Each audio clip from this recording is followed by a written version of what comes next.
नमस्कार दोस्तों, आज हम पढ़ने वाले हैं अधिगम में आकलन के बारे में, अर्थात असेसमेंट इन लर्निंग। ये वाला कॉन्सेप्ट कम सुनने में आता है, पर एग्ज़ाम में आजकल ये भी पूछने लगे हैं। तो अधिगम में आकलन क्या है? मेनली है जब बच्चे एक दूसरे के माध्यम से एक दूसरे का आकलन करते हैं, अधिगम में आकलन कहलाता है। मतलब एक दूसरे के माध्यम से एक दूसरे का आकलन, आपस में एक दूसरे का आकलन, उसमें मतलब शिक्षक की भूमिका थोड़ा सा वहाँ पे कम हो जाती है। जैसे कि इसमें मुख्य जो मेन इम्पोर्टेंट, इसको मतलब अलग से भी आता है ये वाला एग्ज़ाम्पल के वाद विवाद।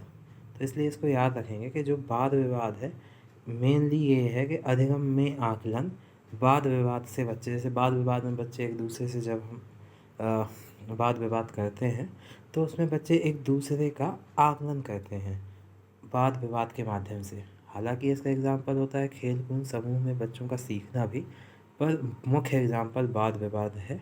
इसको याद रखिएगा, ये कई बार पूछा गया है और कई बार पूछा भी जाता है। तो मुझे लगता है ये समझ में आ गया है कि वाद विवाद के द्वारा या फिर बच्चे जब एक दूसरे के माध्यम से एक दूसरे का ही आकलन करते हैं, अधिगम में आकलन या असेसमेंट इन लर्निंग कहलाता है। मुझे लगता है आपको समझ में आ गया होगा। देखने के लिए बहुत बहुत धन्यवाद। जय हिंद।